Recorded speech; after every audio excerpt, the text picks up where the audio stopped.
Before there were Olympian gods, before Zeus ruled the sky and Poseidon the sea, the universe was ruled by an older and darker generation, the Titans. And the king of the Titans, the lord of all creation in those first ages, was a god so afraid of being overthrown that he did the most monstrous thing imaginable. As each of his children was born, he swallowed them whole. His name was Cronus, and he ruled the cosmos with one terror always gnawing at him, a prophecy that one of his own sons would one day cast him down, exactly as he had cast down his own father before him. So he devoured his children, one after another, to keep the future from ever arriving. But you cannot eat your way out of fate. What happens to a king who tries to swallow his own destiny, and to the one child who escapes? That is the story at the very foundation of Greek myth. So tonight you'll hear the real tale of Cronus, how he overthrew his father, why he devoured his children, the trick that saved the infant Zeus, and the great war that ended the age of the Titans forever.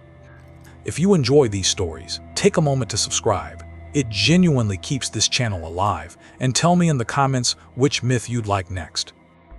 Now settle in and let's go back to the very beginning of the world. In the beginning, the Greeks said, there was sky and earth, Uranus, the starry heavens, and Gaia, the broad earth. And from their union came the first generation of gods, the Titans, beings of immense and primal power. But Uranus, the first ruler of the cosmos, was a cruel and fearful father.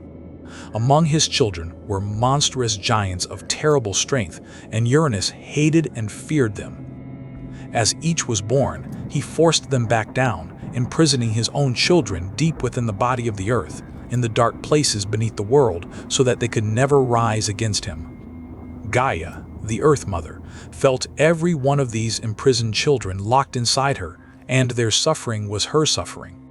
Her pain turned to a deep and burning anger against her husband, and at last she resolved to act. She fashioned a great weapon, a jagged, gleaming sickle, and she went to her children, the Titans, and asked which of them was brave enough to stand against their tyrant father and free them all. Most of the Titans were too afraid. The power of Uranus was overwhelming. But one of them stepped forward.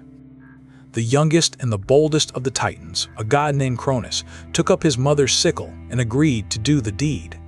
Gaia hid Cronus and waited.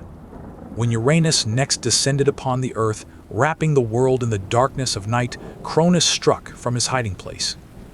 With the great sickle his mother had made, he attacked and overthrew his father, wounding him grievously and casting down his power forever. It was a violent and primal act, the younger generation tearing the rule of the cosmos away from the elder by force, and it set a pattern that would echo through the whole of Greek myth. From the blood of the wounded Uranus spilled upon the earth, new beings sprang up, and from the foam of the sea where part of him fell, other powers were born. Even in his defeat, the old sky god gave rise to new life. But the throne of the universe now belonged to Cronus. He freed some of his siblings, took his sister Rhea as his queen, and established himself as the supreme ruler of all things. Under his reign, some later poets said, there was a kind of golden age, a time of plenty and ease for the world. And yet Cronus had not won his throne cleanly, and he knew it. He had overthrown his own father by violence.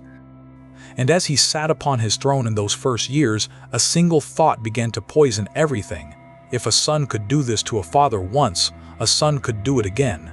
For Cronus had been given a prophecy, and it was the most personal and frightening prophecy a ruler could receive.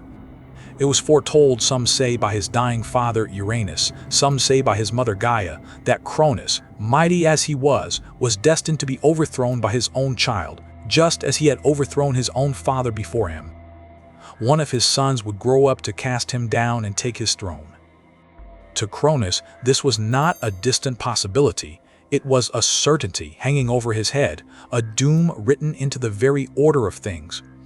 And he became consumed by it. Every other king in these stories who hears such a prophecy tries to outwit it, and every one of them fails, but few of them go to the lengths that Cronus did. He decided that he would not allow any of his children the chance to grow up at all. If a son could only overthrow him by living to adulthood, then his children would simply never be permitted to live. And so Cronus, the king of the gods, the lord of the golden age, made a decision of such cold and total horror that it has chilled listeners for thousands of years. As each of his children was born to his queen, Rhea, he would take the newborn from her and swallow it whole. And that is exactly what he did. One by one, Rhea bore their children, the first of the great gods. And one by one, the moment each was born, Cronus took the infant and swallowed it down, sealing his own offspring alive within himself where they could never threaten his throne. Hestia, the firstborn, was swallowed. Then Demeter. Then Hera. Then Hades. Then Poseidon. 5 children, 5 of the future rulers of the cosmos, each taken at the moment of birth and entombed within their own father's body. For Rhea, it was a grief beyond bearing. 5 times she carried a child, 5 times she gave birth and hope, and 5 times she watched her husband take the newborn from her arms and devour it before her very eyes. The Greeks understood that they were describing something monstrous, a parent destroying his children not in a fit of rage but in cold calculation, methodically, to protect his own power. Cronus told himself it was necessary, that the prophecy left him no choice, that a king must do whatever it takes to keep his throne. But Rhea's grief was turning, as Gaia's grief had turned a generation before, into a cold and patient resolve. And when she found herself carrying a 6th child, she decided that this one at least her husband would never have. As the time of her 6th child's birth drew near, Rhea went in secret to her own parents, Gaia and Uranus, the earth and the wounded sky, and begged them for a way to save her baby and, one day, to punish Cronus for what he had done. They helped her.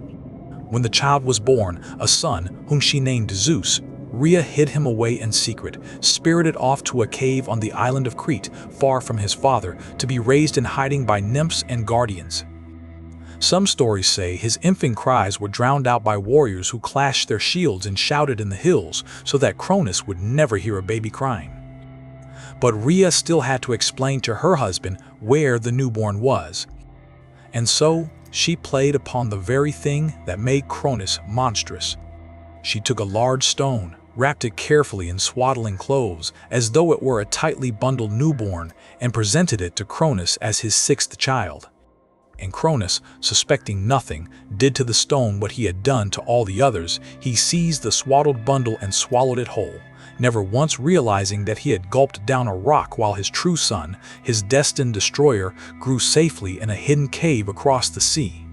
Zeus grew up in secret, far from his father's sight, until he came at last into the fullness of his strength, and then he set out to do exactly what the prophecy had promised. He could not simply attack Cronus alone, he needed allies, and the most natural allies of all were his own swallowed brothers and sisters, still trapped alive within their father's body. So Zeus, with the help of a cunning ally, contrived to give Cronus a special potion, a draught that would force him to bring up everything he had swallowed. Cronus drank it, unsuspecting, and it worked. First, he disgorged the stone, the very rock he had swallowed in place of Zeus, which would later be set up at Delphi as a sacred object, a wonder that mortals could go and see for themselves. And then, one after another, he brought up the children he had devoured: Poseidon, Hades, Hera, Demeter, Hestia, all of them fully grown now, alive, and emerging from their long imprisonment burning for revenge. Zeus had not only survived, he had freed an entire generation of gods, his own brothers and sisters, and now they stood beside him, ready to make war on the father who had tried to erase them all. The long age of Cronus was about to end. What followed was the greatest war in the history of the cosmos, the Titanomachy, the battle between the Titans, led by Cronus, and the young gods, led by Zeus. It raged for 10 long years, shaking the heavens and the earth, neither side able to win a final victory. To break the deadlock, Zeus went down into the depths of the earth and freed the ancient monstrous beings that Uranus and then Cronus had imprisoned there, the 100-handed giants and the Cyclopes, master craftsmen who, in their gratitude, forged for Zeus his greatest weapon, the thunderbolt. Armed at last with the lightning, and with his terrible allies at his side, Zeus and the young gods overwhelmed the Titans. Cronus and those who had fought beside him were defeated and cast down, hurled into Tartarus, the deepest pit beneath the world, the same kind of dark prison into which Uranus had once forced his children, and into which Cronus had sealed his own. The wheel had come full circle.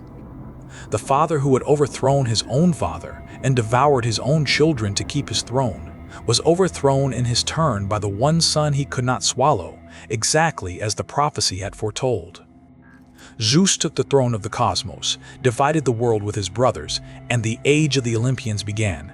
The story of Cronus sits at the very root of Greek mythology, and the Greeks returned to it again and again because it captured something they found profoundly true and profoundly frightening about power. Cronus is caught in a cycle he cannot escape, and the terrible irony is that he creates the very thing he fears. He is so desperate to avoid being overthrown by his child that he commits the monstrous crime, devouring his children, which gives his surviving son every possible reason to overthrow him. His fear does not prevent his doom, it guarantees it. The prophecy comes true, not in spite of everything he does, but precisely because of it.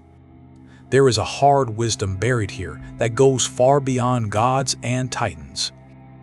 It is a story about the fear of being replaced by the next generation, by one's own children, by time itself, and about how that fear, when a person clings to power too tightly and grows cruel in its defense, tends to bring about exactly the downfall it was meant to prevent. The old must give way to the new. The Greeks believed this was the deepest law of all, older than Zeus, older even than Cronus. And the ones who fight that law most savagely are, in the end, the ones it destroys most completely. If this is the kind of story you want more of, take a moment to subscribe, and tell me in the comments which myth I should tell next. Sleep well.